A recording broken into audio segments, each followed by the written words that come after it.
السلام عليكم ورحمة الله وبركاته الحمد لله والصلاة والسلام على رسول الله أما بعد அன்பார்ந்த சகோதரர்களே في مجالس النبي صلى الله عليه وسلم அல்லாஹ்வின் தூதர் ஸல்லல்லாஹு அலைஹி வஸல்லம் அவர்களுடைய மஜ்லிஸ்களில் அவர்களுடைய சஃபைகளில் நிகழ்ந்த சில நிகழ்வுகளை பார்ப்போம்.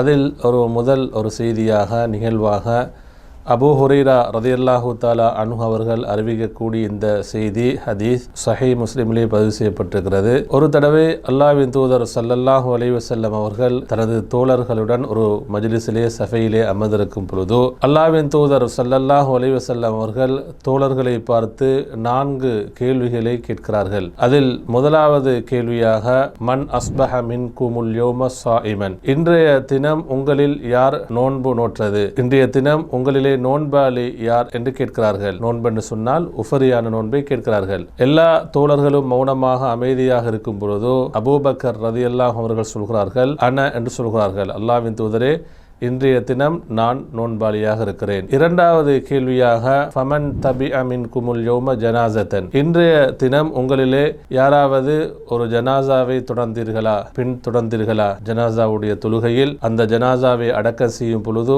கலந்து கொண்டீர்களா என்று கேட்ட பொழுது எல்லா சஹாபாக்களும் அமைதியாக இருக்கும் பொழுது அபூபக்கர் ரதி அவர்கள் மட்டும் அன என்று சொல்கிறார்கள், அல்லாஹ்வின் தூதரே இன்றைய தினம் நான் ஒரு ஜனாசாவிலே கலந்து கொண்டேன். மூன்றாவது கேள்வி ஃபமன் அத்அம மின்குமுல் யௌம மிஸ்கீனன், இன்றைய தினம் உங்களிலே ஒரு ஏழைக்கு உணவளித்தவர் யாராவது இருக்கிறீர்களா என்று கேட்கிறார்கள். அதற்கும் அபூபக்கர் ரதி அவர்கள் மட்டும் அன என்று சொல்கிறார்கள், அல்லாஹ்வின் தூதரே நான் இன்று ஒரு ஏழைக்கு உணவளித்தேன் என்று சொல்கிறார்கள். நான்காவது ஒமன் ஆத மின்குமுல் யௌம மரீதன், இன்றைய தினம் ஒரு நோயாளியை நோய் விசாரிக்க சென்றவர் உங்களில் யாராவது இருக்கிறீர்களா என்று அல்லாஹ்வின் தூதர் ஸல்லல்லாஹு அலைஹி வஸல்லம் அவர்கள் கேட்கும் பொழுது அதற்கும் அபூபக்கர் ரதி அவர்கள் சொல்கிறார்கள் அன என்று சொல்கிறார்கள், அல்லாஹ்வின் தூதரே இன்றைய தினம் நான் ஒரு நோயாளியை நோய் விசாரித்தேன் என்று சொல்கிறார்கள். அல்லாஹ்வின் தூதர் ஸல்லல்லாஹு அலைஹி வஸல்லம் அவர்கள் இந்த 4 கேள்விகளை கேட்கிறார்கள். அந்த 4 கேள்விகளுக்கும் நல்லமல்களை புரிந்தவர்களாக அபூபக்கர் ரதி அவர்கள் விடையளிக்கிறார்கள். இறுதியாக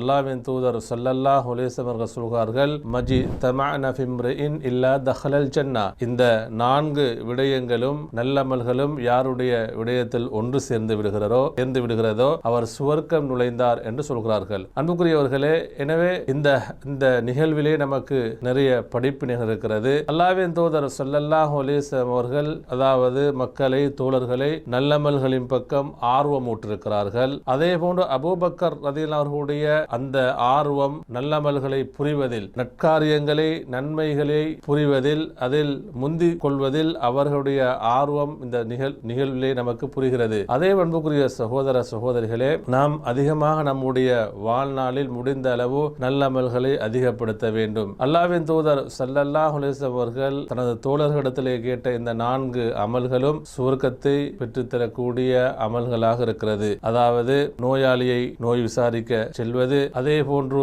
ஏழைகளுக்கு உணவளிப்பது, ஜனாசாக்களிலே கலந்து கொள்வது, அதே போன்று உஃபரியான நோன்புகளை நாம் நோட்பது, இதுவெல்லாம் அல்லாஹ்வுடைய நற்கூலிகளை சுவர்க்கத்தை பெற்றுத்தரக்கூடிய நற்காரியங்களாக இருக்கிறது. எனவே நாமும் நம்முடைய வாழ்நாளில் இந்த நல்ல அமல்களை அதிகப்படுத்துவோம். அல்லாஹ்வுடைய ரஹ்மத்தை அருளை பெற்று அவருடைய உயரிய சுவர்க்கத்தை பெறுவோம். அல்லாஹு தஆலா நம் அனைவருக்கும் அருள் புரிவானாக.